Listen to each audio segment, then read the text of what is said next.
You're listening to the Southampton Dellivery Podcast, a podcast dedicated to the Southampton Football Club and all of the SFC fans.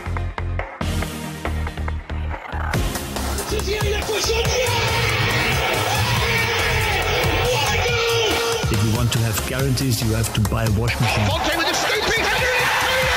We don't lose a match, either we win or we learn. And today we learned. Отдача, Остин все-таки забил. It's infield to Mane, 25 yards out. Lovely ball for Bella. Onside, 1-0. Buffon shot. Oh my word. Unbelievable. He ran around the pitch like Bambi on ice. It was very, very embarrassing to watch. And now, your host, Matt Markstone. Hello and welcome to another episode of the Southampton Dellivery Podcast, a podcast and newsletter dedicated to the Southampton Football Club and all of the SFC fans, available right here on southamptondellivery.com. My name is Matt Markstone. I am the host of the show. And no matter where you are, no matter how you may be listening, whether this is your first time or you've been here before, thanks for making the show part of your day. I hope that you enjoy it. And if you have a look around the news coming out of the Southampton Football Club this week, not very much of it is enjoyable. Some of it is going to be pretty bad. We lost at the weekend. We have some fixture congestion coming up in recent weeks that's going to cause us some trouble. We have lots of injuries. The financial records don't look good, but caveat, COVID did have an impact, so maybe we shouldn't really worry about those all that much. It's not a normal year. We're dealing with the injuries, as we said. Well, Smallbone was injured at the weekend as well. So if you're looking for a positive, Under Armour is out as the official kit supplier of the Southampton Football Club, and Hummel have moved into that space. So I think that was a source of joy for a lot of people. And it's one of the things we'll talk about with this week's guest, Blaise Bourgeois. And Blaise is joining me from Mexico, but he's American, and he edits for OneFootball, which is based out of Germany, but it's a football website that you can get lots of news if that's how you like to get your news. So we'll talk about all of that. I have lots of questions, and whenever there's somebody on the show for the first time, I'm always interested in the story. So we do spend some time there, especially because some of the things going on around Saints aren't all that exciting. They're not all that fun to talk about. So, maybe we're avoiding the real issue, but we don't do that too much. So anyway, we'll talk to Blaise about how he became a Southampton fan, about how he got to do the job that he's doing, where he basically works remotely and all of that stuff. And we'll do all of that, talk about the Leicester City match and everything else. So I hope that you enjoy the show. Thank you so much for listening. So many people have reached out over the past couple of weeks. I just want to say thank you to you. And if you are one of the people that's out there that's pursuing, whether you're writing, whether you're doing a podcast, whether you're doing whatever, all I can say if you're listening is do it and do the show that you want to do.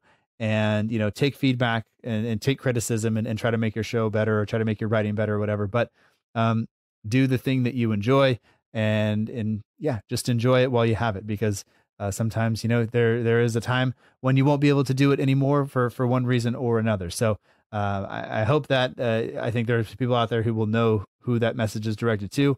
So that's for you. For the rest of you, this show is for you. Thanks again for being here. We'll talk to you on the other side.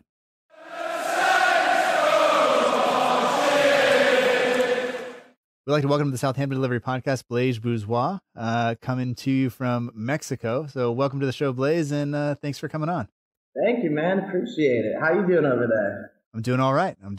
It's been a lot of things going on Saints-wise, but I'm excited to talk to you, and I hope that I'm not keeping you from, if people don't follow you on Instagram, life looks like it's pretty all right. So hopefully I'm not keeping you from anything too nice before we have to talk about a loss and everything else. It's sunny and 75 to 80 degrees every day over here. So if not today, tomorrow's always there, man. So I just, for people that we'll talk a little bit about you, because you do work in football. And I said to you off record, like, my life and your life could not be more different. I've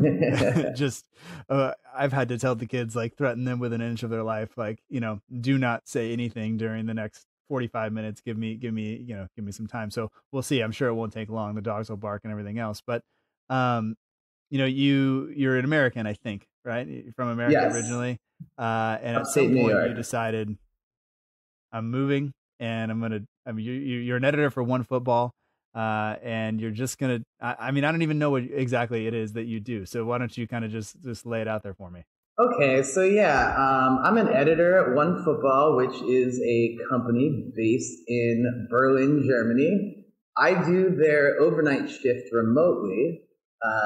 So my time over here, Central Time, I'm in Sayulita, west coast of Mexico. I work 4 to 11 p.m. Monday through Friday. I'm writing articles, I'm scheduling app notifications, I'm running the front end of the app, all from wherever I want. And since November 2019, I have been living outside the United States. And was that just, so how did that work? Did it come, the job will let me work anywhere, so I'll go somewhere, or I want to go somewhere, so I'll look for this job, or how did that kind of work out? So it was kind of a little of both. I had a taste of the remote life back in summer 2018 when the World Cup was going on. I went to Brazil, which was supposed to be a 5-week trip while still doing my day job, so to speak. And I ended up, after the World Cup was over, why would I go home? I'm kind of comfortable over here. The cost of living is way less, even with paying a rent payment back home. So I just spent a total of 3 months over there, and then spent a month in London after that before coming home. And yeah, it had always been on my mind to go back on the road kind of permanently. And there's a series of events, of course, in addition to the political climate going on in the U.S. and just a number of factors kind of made it make more sense to live outside the U.S. I mean, financially, I'm a poker player as well, so I want to be playing in casinos live all over the world and get a taste of playing styles everywhere, and plus football culture outside the U.S. is really important to me. So I did a little test run on my 30th birthday, which was August of 2019. Like, okay, I'll do a month. If I'm feeling better than I do at home, I'm just going to go for it. And I did. And I spent the last year in South America, in Chile, Peru, Colombia. And then, since the middle of last month, I've been in Mexico. So, I mean, that sounds insane just to me. Just kind of go like, let's just see. So I'm guessing you speak at least Spanish. I did Spanish in from 7th grade until 12th grade growing up, and then a little bit in college, and then a little bit of the New York City restaurant industry. So I dabbled here and there, but for the last, since I've been gone, so it's been a total of 14 months. You get to learn Spanish, and the best way to learn Spanish or any other language is just experience, being out on the street day to day, picking up the local slang too. It's definitely a work in progress still.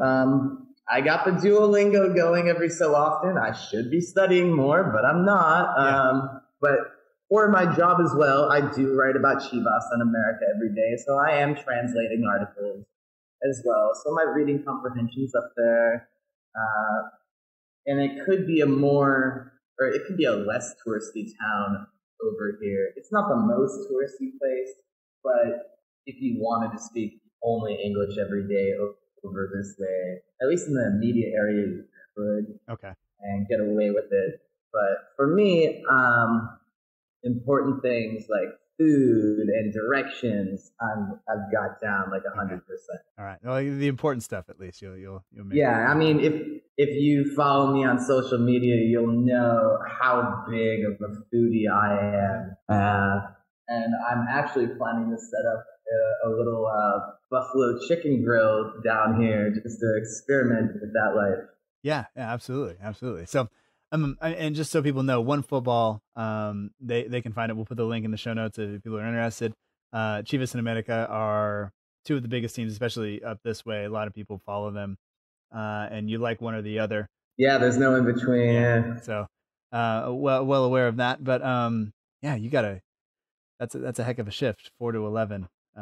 It's actually not bad. You get to wake up whenever you want. You get to enjoy the sunshine every single day. Like over here, I'm a 3 or 4 minute walk to the beach. I'm 31, but I still kick a soccer ball around most days. Yeah. And you can even go on a day trip and still have time to come back, catch up on all the football that was going on earlier in the day, or just stop by a sports bar on the way back. And it's actually really comfortable. Yeah. So, I mean, how doing all this, obviously you went through school in the United States, you have an advanced degree. Mm-hmm. You're not just, you didn't just decide to start writing about football. Like, it's something you actually you've been working towards. So just so everybody kind of knows, there's a lot of work that goes into, I mean, your life sounds amazing, but it's not all fun and games, right? No, it's definitely not all fun and games. It's funny. I actually never intended on being a journalist of any sort. I went to school for mathematics and computer science early on, and then for my master's program at St.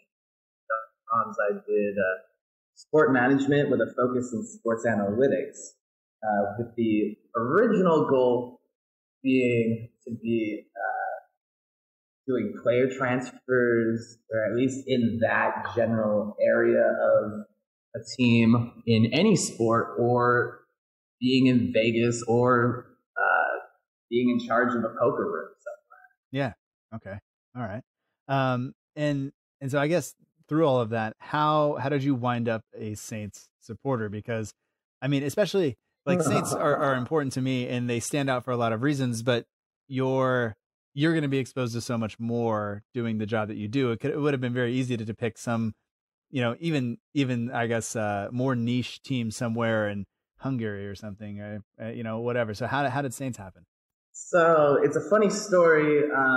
So right before NBC Sports got the rights to show all 20 teams free, before that, obviously we have limited soccer options in the United States. But once the news came out, once they revealed that, next season you're going to have access to any Premier League team you want.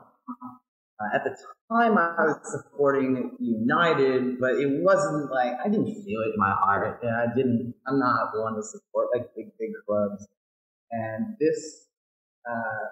so what happened was I was on Christmas break in college, and I put my place up on couch surfing because I had 2 empty rooms in my apartment, and a couple of kids from Southampton decided to take a free room and enjoy the Christmas and New Year's holiday near New York City, about an hour north of Westchester County, at a school called SUNY Purchase. So they ended up being totally fine, shacking on a college campus, in an empty college campus, and they pretty much put me on. They were big, huge Southampton supporters. They put me on the academy system, the style of play. It was super fast on the wings, and of course Ricky Lambert in his prime back then. So that's kind of how it came about. They were there for about 10 days, and then kind of just did a whole bunch of researching and YouTubing for the next few months after that, and got myself ready for the upcoming season. And it was kind of a roller coaster after that. Yeah, for sure. And so after that point, like what does a normal match day look like now for you? Are you able to watch the games? Because here in the United States, like still you said, NBC has great coverage. What's the coverage like in Mexico of the team? So obviously there's plenty of illegal streaming out there, so you can watch a game whenever you want, and the internet quality allows that out here. And there's still plenty of games on TV, but being, in football, working 5 days a week, just being surrounded by sports.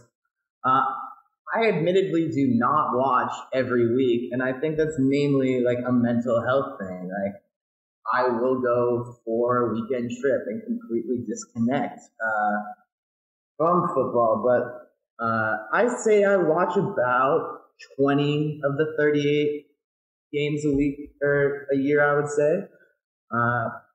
Normal match day, considering how late my shift goes, a lot of times 11 p.m., midnight, maybe a little after.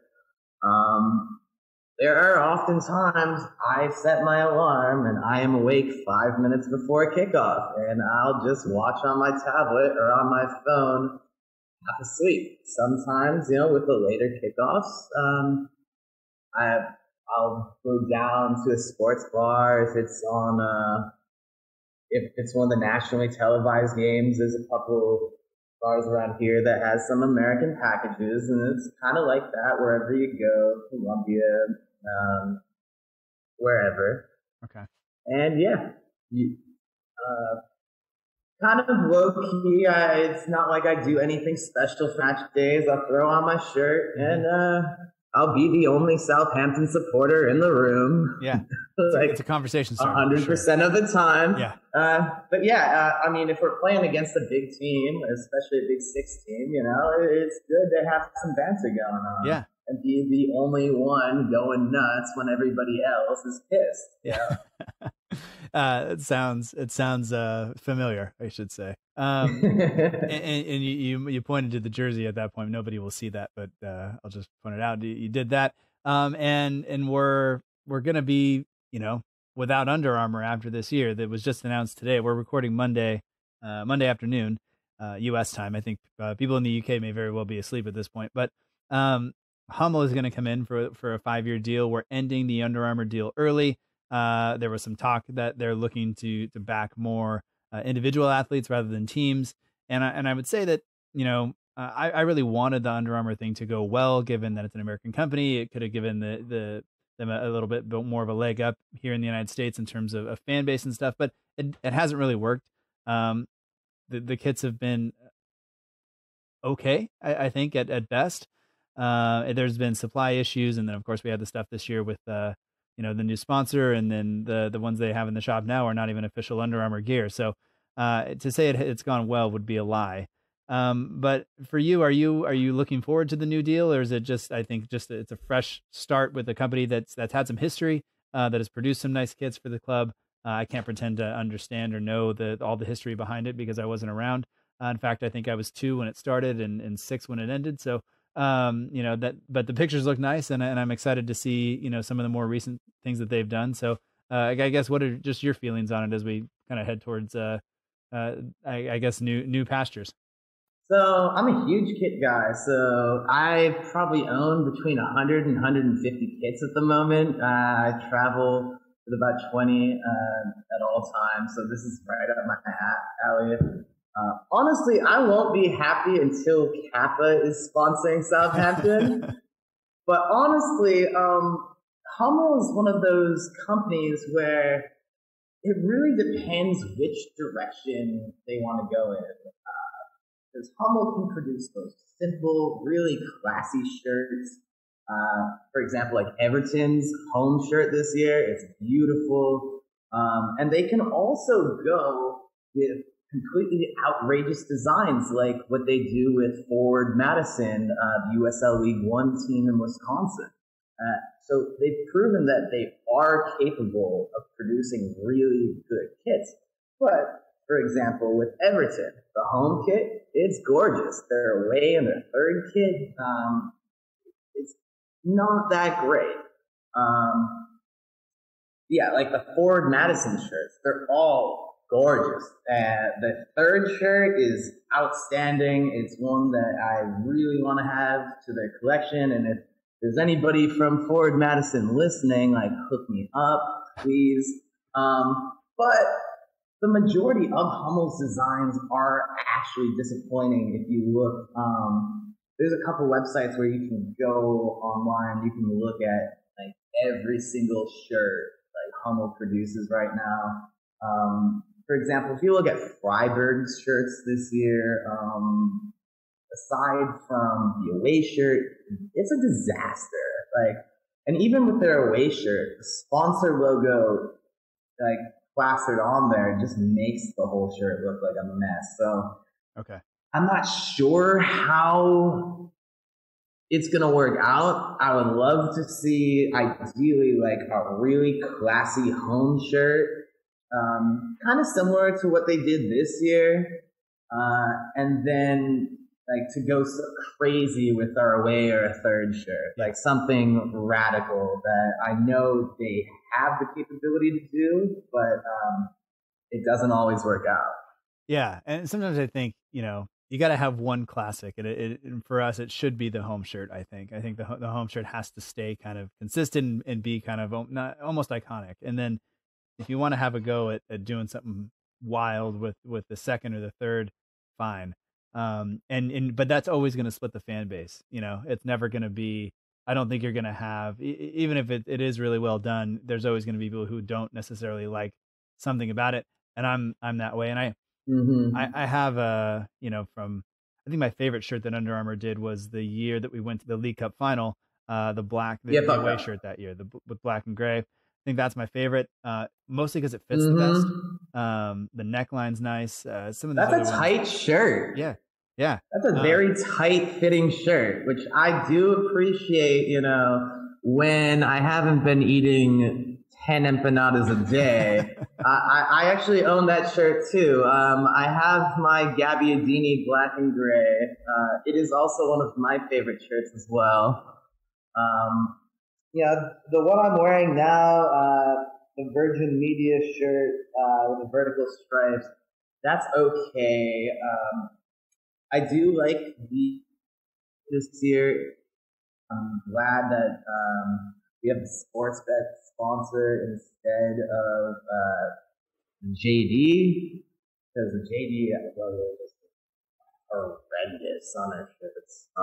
Even though they were giving this club more money. Yeah, it's still a trainer. I've taken a fairly extreme stance. I won't buy the shirt with the sports bet logo, but it's okay. It's all right.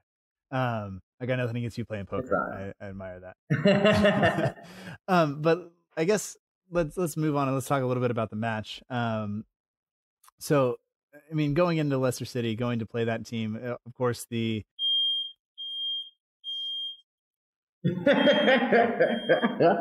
all good.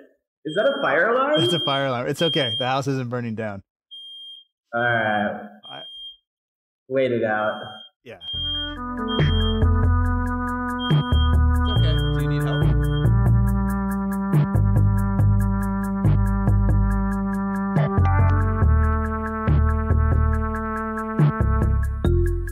Slight interruption, but we're going to get ready to talk about the match with Leicester City and just the lineup that was put out there by Ralph. McCarthy, Kyle Walker-Peters, Jan Badnarak, Jack Stevens, Ryan Bertrand. No real surprises there. Diallo in for Romeu, Ward-Prowse, Armstrong, Smallbone, I think was the maybe the surprise, and then Walcott and Adams. We're obviously been hit with some injuries. If you look down at the subs, there's Forster and Long, and Lundulu is somebody that people might recognize. Vokins is there, Valerie's there, and then kids that I've never heard of, other than they were also there a couple of weeks ago. So, I mean, was that for you? I mean, it's always going to be tough going into Leicester City, a team that can almost be given, we could just consider them part of the top six at this point, almost. They get honorary status, and they're gonna give us a game. They're gonna play tough. So, were you surprised really with what was there, or I guess just looking at the result, are you okay with the result given the resources that we have and the way that we played? I mean, I think it's pretty obvious that Leicester deserved to win the match over the weekend. There's a huge difference when we have this many injuries between the team that Leicester had put out and the team we're able to put out. Like our depth has been a problem for a little bit. No Ings, no Redmond, no Romeu. And we've proven that we can't really score if these big guns are out. We've Southampton scored just one goal in their last 5 games combined, after previously only being shut out during the first 2 games of the season. So the lack of depth is showing, and it only got worse with Smallbone doing his ACL, which is a big shame considering his growth over the last 12 months, especially. But yeah, the scoreline 2-0, it could have been a lot worse. Jack Stevens had a big giveaway early in the match that really should have been punished by Vardy. When Maddison scored his goal, a minute before that, Vardy could have scored again,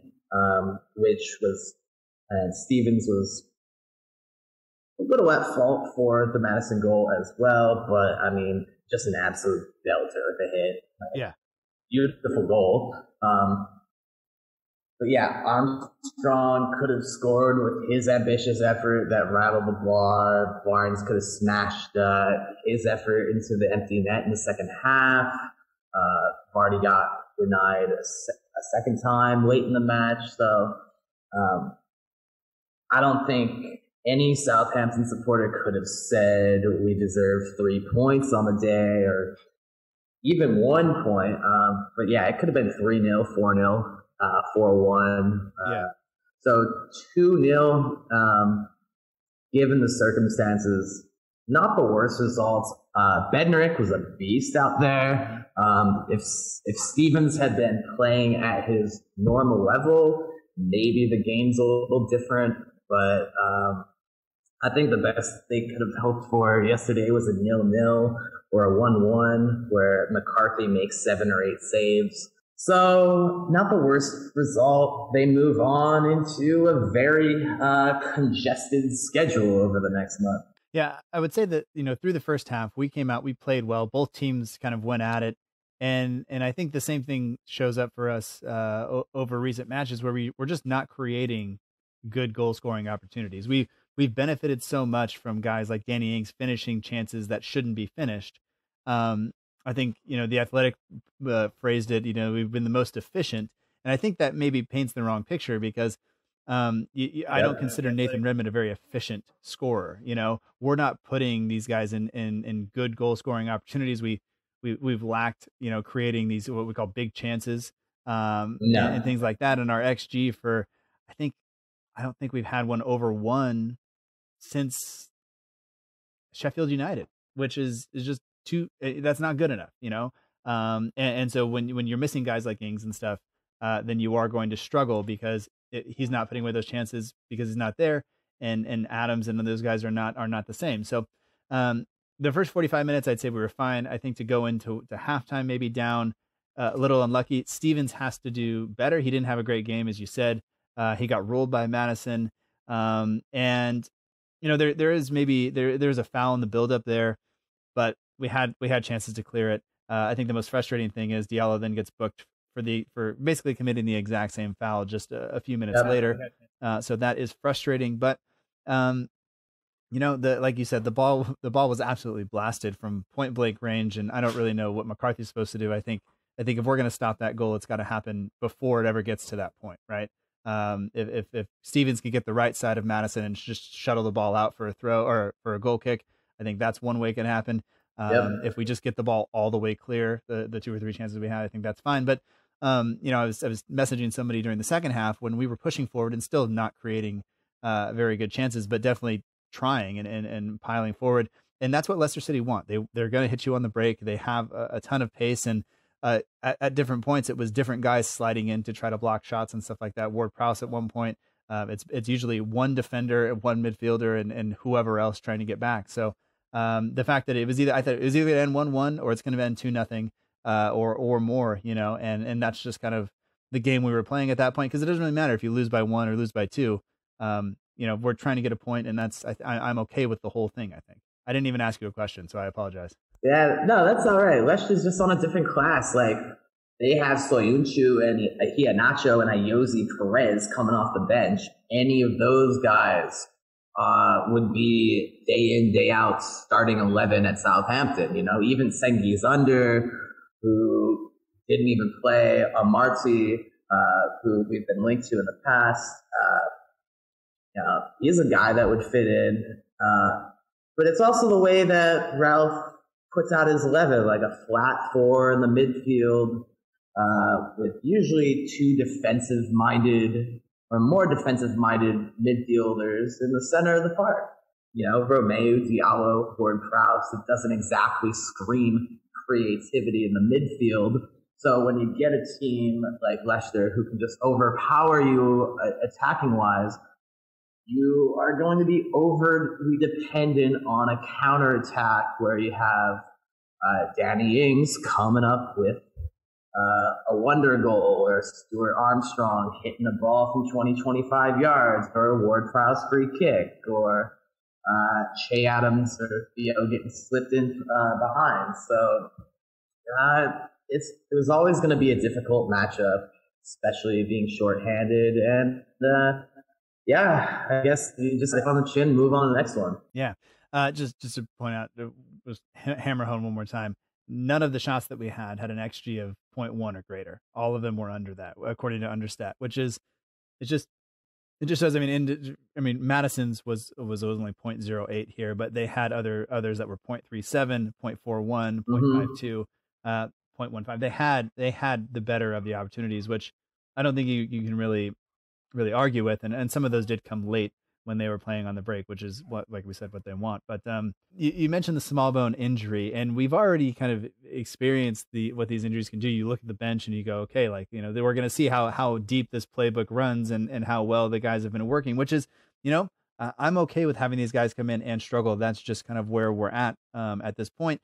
Of course, people are going to want, more money to be pumped in, but we're not the type of club that's going to go out in January and buy a bunch of these players. That's not how this team is set up. And I've accepted that. I guess I'm okay with that, but it's not always going to be pretty. No, but that's always the Southampton way. They've always run into these problems, at least recently, where they don't really have enough depth, and it's next man up from the academy to onward down. And part of being a Southampton fan is loving to see those completely inexperienced kids get way too many minutes, and can they prove themselves? Will there be another Ward-Prowse coming through, or Dan? I can't pronounce his last name yet. Just call him Dan. Yeah, Dan, he gets like a half hour yesterday, and it's never going to be a game where he goes out there, miraculously scores a brace. So it's kind of unfair to him getting thrown into that kind of situation.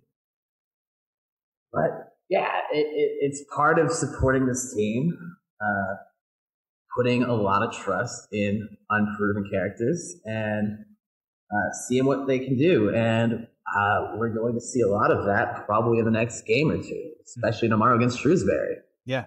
So people may be listening either just before, or maybe even they're listening after. It just depends on what your podcast schedule looks like. But you would expect to see that. I think Ralph spoke today. He said, look, some of these normal guys are going to have to play because we don't have alternatives. And then we will bring in the kids where we can. And so you would expect Shane Long is not a kid, but you would expect Shane Long to probably come in and Adams to be given a rest. Maybe Lundulu actually gets a start up top. You would imagine Fraser Forster, probably Vokins if he's fit to go. Valerie on the other side, and then if we get through this and we play again on Saturday, I would then expect Bertrand to come in on the left because he'll be out for the league match against Arsenal because he picked up that yellow card. So, but he's going to need the rest anyway. I mean, he is my age, and I hurt watching him play because I just can't do that. But I mean, and going back from there, I can't imagine we're going to have, two academy center backs in there. So you figure Stevens and Bednarak probably can do some more game time together. They're going to be getting a ton of it now, but better to work on things against Shrewsbury than against Arsenal, in my opinion. And I guess the real question is in the middle of the park, is Ward-Prowse ever going to take a day off? Because he's just been ever present there in the middle. It's tough. Given, the fixture congestion coming up and the fact that Southampton are already shorthanded and there's a lot of guys in need of rest, a lot of youngsters that are in need of game time. Shrewsbury is not a walkover whatsoever. This is a game that, if it ends up tied after 90 minutes, I'm not going to be super surprised. I don't think Southampton have the capability to 3 or even 4-0 a team of Shrewsbury's stature at the moment. So it could get pretty chippy with them. There's going to be a lot of kids, just like Vokins, who are going to be playing maybe a little nervously, trying to prove themselves and try to get that start for the Arsenal match coming up. So I think it's going to be a little bit testy. It's going to be interesting to see what happens with Shrewsbury, to see what Ralph wants to do with Bertrand being out, whether he wants to start Vokins, tweak something up, and if Vestergaard can get healthy before that. Yeah, I'm not sure on Vestergaard exactly when or how long he's expected to be out, and it's it's just unfortunate that we've been hit with these, because you look at that spot. Vestergaard's been a surprise this season, I think, to a lot of people. But we've been missing his passing as well, because Stevens is fine with the ball on the floor, playing balls into Ward-Prowse or Diallo, or even into one of the center forwards. But he doesn't quite have that same long diagonal that Vestergaard has been able to absolutely. He's been able just to destroy that ball in terms of it's on a line. It's not lofted.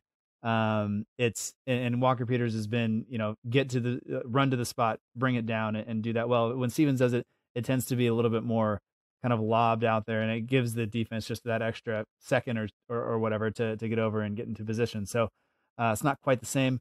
And, I appreciate that from Vestergaard. So hopefully he gets back relatively soon. I'll be honest, I don't know when people are going to listen to this, and I don't know anything about Shrewsbury, so I'm not going to pretend that, as far as I know, they're in League One. Definitely, we saw what Portsmouth did. They gave us a scare there for a minute. So, you got to go out and beat whoever's in front of you. So please just go do that. Do it preferably in normal time, right? I don't really want an extra 30 minutes on these guys. I don't know if my heart can take a penalty shootout at this point. So it's going to be, I guess it'll only be what it is, but hopefully we get the job done, and then we'll move on to worry about Arsenal twice in a matter of a few days, if that's the case. So there were a couple of other things, just off-field issues, that we should at least touch on. The club's financial report was released for 2019-2020. So that year ended in June, at the end of June. Upon first reading, doesn't look great. But I think for me, just looking at it, I think context is key. It's the middle of a pandemic. Part of the season hadn't been played yet. But what was your, I give a lot of credit to the guys at The Price of Football. I listened to the show. I read the books. I like them a lot. I still am not going to pretend to be some sort of a, spreadsheet master, but what was your initial reading of the report in terms of how did it strike you when you saw the numbers?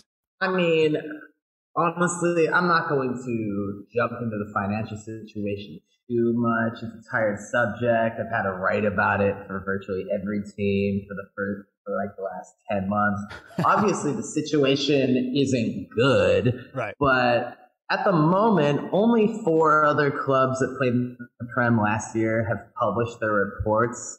And when the other clubs publish their 2020 figures, Southampton's situation is probably going to look slightly better. Mm-hmm. But everyone's having a tough time. Right?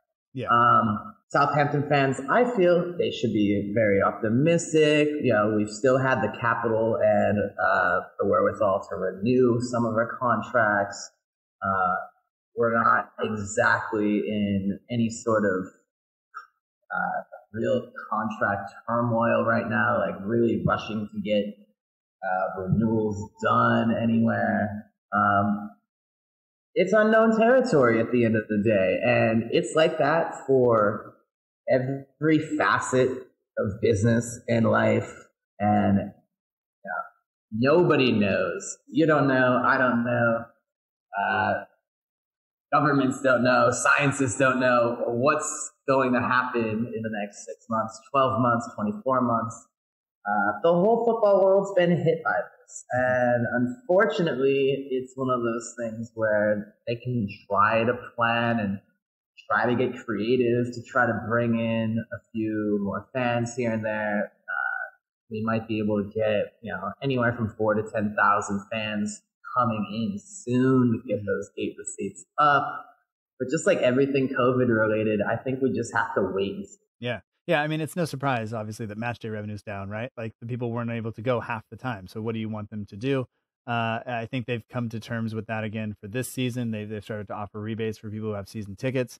If you're not playing matches, obviously, people are going to want things to change if you're not being able to, put people in seats, because then, that's the contract that you've signed. Broadcast revenue, same thing. They had to give a rebate back to the broadcaster. So there's a lot of things that say, this isn't going to be great. And if you look kind of at where, I mean, it's not that far below what we were at 2019 or 2018. And you realize that, it's just, it is the pandemic. We're not a team that's living outside of our means by any case. That said, we don't bring in a lot of money. We're one of these teams that, if you look, we are towards the bottom of the revenue stream. And that has to do with the deals that we've signed. That has to do with, there has to be demand for it. But I think under Ralph, the football we're playing is better, which means we will be on TV more, which means we will actually, tend to gain a little bit more money from that. So it'll come back a little bit, because I think we'll see an increase as we go, but it just doesn't look great right now. I mean, the wage bill hasn't gone up. It hasn't spiked terribly. It's been broadly level for about 4 years now. But of course, if your revenue drops, then it jumps to a higher percentage. So I think sometimes upon first reading it, it is kind of shocking, but it is, it's as a result of the pandemic, and it sucks, but we just kind of have to go with it as it is. I mean, our wage bill is about the middle of the Premier League, which I think we would have all, said is about right, I think. Yeah, and Southampton also don't have the advantage of having any superstar young player that they could sell tomorrow for 30-40 million. Really, only big money assets that we do have probably are Ings and Vestergaard. And if you remove either of those guys from the team, it's probably going to end up costing the team more in the long run than the fee they're going to receive. And we're short-handed already. We have a lack of depth already. It just wouldn't make sense. So from a financial standpoint, they just have to, wait for, fans to come back and for money to come in and hope that they can lure some sponsors. But, people at home, your average Joes, they're struggling. Businesses are struggling. Everybody's struggling. Yeah. So it's kind of, it is what it is. And we just got to kind of wait and see what happens. See if the FA wants to step up and give money to all the clubs in the EFL, or something has to probably end up being done. This ends up lasting another 6, 12, 18 months to sustain the football. And just there was a fairly substantial loan taken out, £78 million, repayable by 2025.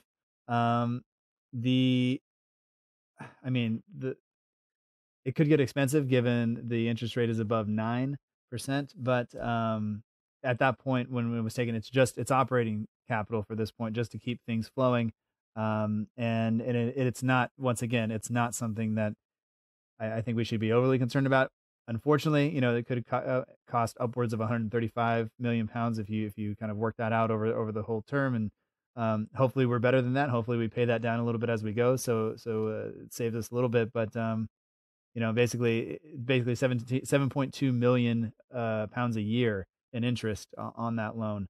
So, hopefully we're better than that. It's not credit card rates, but I wouldn't want to take out a loan at that percentage if I could help it, I would not either. But we're not the only ones. Right. So across the board, I think as far as non-top tier clubs go, it's going to be kind of level. Yeah. So it is what it is, essentially, and just gotta keep playing decent football. Yeah. In the meantime, and I think there's some credit to the team for doing this early, because you put yourself out there. If you wait, you wait for a big news week and then you just kind of slip it out under the radar. That's a nicer thing to do if you're trying to hide something. They were early with their accounts. They know they're not great, and yet I think we'll see as other teams come out, like you said. I think things are going to be broadly similar across that. And if we start looking at clubs that we are trying to compete with in the table and where we see ourselves, I think things are likely to be about there. That said, the sales for Reed and Højbjerg will show up next year, and still some of these guys that were purchased under the previous regime are still ruining us. We didn't get any money for Carrillo. It's things like that just it's not great. But we have to live with those because that's the way it works. If you sign into that contract, that's a contract. You have to pay it out as it goes. But we got a couple of listener questions here, and then I'll let you get on to enjoying the sunshine a little bit. I'm going to mess this name up so badly. Sabelo Nakwayana, at Planet XEROYT. I don't know if you know him, Blaise. I do not, but he says the team has been brilliant, but it's clear that we lack a player who can either pick a pass that will split a defense or create a moment of magic that could drastically change a game. Someone like we had when we had Tadic. Do you think we should finally replace him or not? And I'll just caveat this by saying, I don't think we're going to replace him, especially not this window, but is that the type of player that we are missing? You spoke of the kind of the lack of creativity in the midfield, and I think our wide number 10s are not really creating all that much at this moment. But what's the answer there, you think? Well, first I want to preface it by just saying, given the aforementioned financial climate, it's just going to be tough to see a player like Tadic's quality right now without selling a player of Danny Ings or Vestergaard's quality. And of course, if you want to sell a big, important player like that and bring in a new guy, it's a gamble. You don't want to offload one of your big guns and say, bring in another Carrillo. That could happen. That being said, I don't think that is the biggest issue Southampton has right now. I think finding some more creativity in the center of the park, a player that will want to attack more in the center of the park is probably a bigger deal. But as far as our wingers go, I think we got to give Genepo some time. Is he going to be the next Sadio Mane or Dusan Tadic? No. But he does have, glimpses of that special something, and I think he's got to, have 3 or 4 good games in a row and get some confidence and stay healthy. Hopefully, Ralph can squeeze the quality out of him. He's having a fantastic year at Celtic. He's got 12 goals and 5 assists in 26 games from the wing, which are striker numbers. And, you can say, it's Celtic, Scottish Premiership's a weaker league. But he's had Europa League experience, and he scored against AC Milan. He scored a brace against Lille. That's a number 1 team in Italy. That's the second best team in France right now. And you bring in a guy like that next year, you recall him, he's full of confidence. He still has another 2 years under his on contract. He's also very versatile. He can deputize up top as a striker, put him on either wing. You can put him in pretty much any position from midfield up. He will probably be our biggest incoming player next. And then we'll look at a guy like Redmond, who you sell for 10, 15-ish million. You want to see a guy like that do well. And if he's not putting up the attacking numbers, he's too important to the glue of the team off the pitch. He's obviously a locker room guy. He's guys that are more important than just the numbers. So you want to see him still stick with the team. Kind of like Shane Long. I mean, Shane Long's best years are way behind him, but having a guy like that, 34 years old, really experienced, and just a big locker room guy, yeah, you pay him for that assistance and keeping it together. So, yeah. We definitely don't have the resources, and it's definitely not time to replace Tadic still with somebody of his quality. All right. One last one for you. Sure. I never had the pleasure of really watching this guy play a ton, but do you have a favorite South American Saint? I looked through. I'll be honest. I had to look through the Wikipedia list, and I came up with one from Brazil. So other than Goleiro do Prado, I got nothing. Well, yeah. So I have actually, when I heard this question get asked, I actually had to think to myself, like, what players from South America have Southampton ever actually had who played a significant amount of time? And there's really only two. It's Goleiro do Prado and Don Ramirez. They are the only two players that have played more than 25 games. So from a quality standpoint, Ramirez just has so much potential, and he still does, but now 30, 31 years old, and his window was just up. He was really, really close to being a. But yeah, Gould was a humongous part of those back-to-back promotions, and he's a legend. So you got to go goalie. Yeah, I think it has to be Goleiro do Prado, and I think you hear anybody talk about him. I think Trevor talked about it Trevor Foy talked about it on the Total Saints podcast. He's just a guy that everybody remembers fondly, and I think I think that's the right answer there. And you mentioned Gaston Ramirez. I remember him from following the team early on and still learning, and he was supposed to be really good, and he just kind of never quite did it at Saints. But he's moved on, and he'll be all right. But Blaise, I just want to say thank you, man. Like, this has been just, I don't know what portion of this people will hear, but I've enjoyed this a lot, and I'm glad I finally got to talk to you.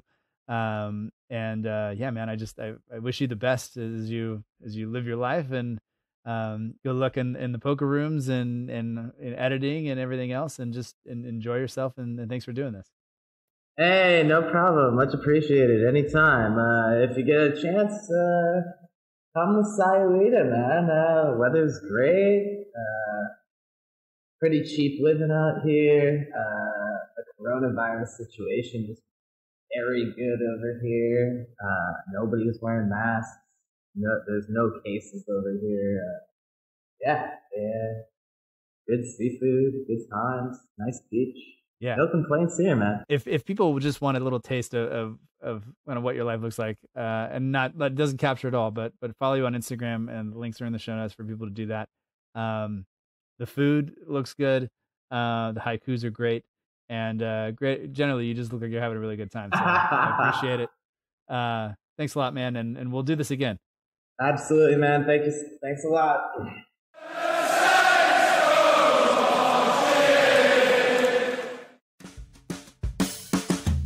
And that does it for this week's episode of the Southampton Delivery Podcast. Thank you so much for joining us. I hope you've enjoyed it. I originally recorded the intro and this portion of the show before I talked to Blaise, but because there were, I will say, some distractions on my end, I was a little bit worried about him living next to the main thoroughfare in the Mexican village that he lives in. But instead, the fire alarms and everything else came from my house, not his. So sorry about that. Hope that you enjoyed it. I don't know how much I'll be able to edit out because I'm on a tight timeline here. But anyway, I hope that you enjoyed it. A special thanks to Blaise for joining the show. If you want to follow him, the links, it's just his name, at his name on Twitter and Instagram, at Blaise Bourgeois. But the links are in the show notes, so you can get there relatively easily. Follow along. It's a fun time, and I can't say that enough. If you want to follow this show on social media while you're there, you can do that. We are at SFCDELL_IVERY on both Twitter and Instagram. We're also on Facebook at facebook.com/SFC Delivery. There's no underscore in the Facebook address. If you don't want to worry about all that, you just want to find the show and maybe drop a message or a question, you can do that at southamptondelivery.com, where you can also sign up to the newsletter that comes out each and every Friday. The show would not be possible without the partners of the show, so shout out to the Southampton page, who keeps me up to date with everything going on around the club, and the Saints Archive, who help make sure that I understand the history so I don't make myself look like a fool, like mistake Gaston Ramirez or somebody else, which I may or may not have done. And like I said, I don't know if you're going to hear it on the show because I can edit. The logo for the show is done by Matt Beeling of the We Are Southampton page on Instagram, and all music comes courtesy of the Free Music Archive at freemusicarchive.org. The intro song is Epic Song by Boxcat Games, and the end of show credits that you're listening to right now is Aim is True by Boddington Bear. I'd just like to say once again, thank you for listening. If you are enjoying the show, please consider leaving a review on iTunes or wherever you listen. It really does help other people find out about the show. Thank you all again. We'll talk to you next week. And until then, remember that together, we march on.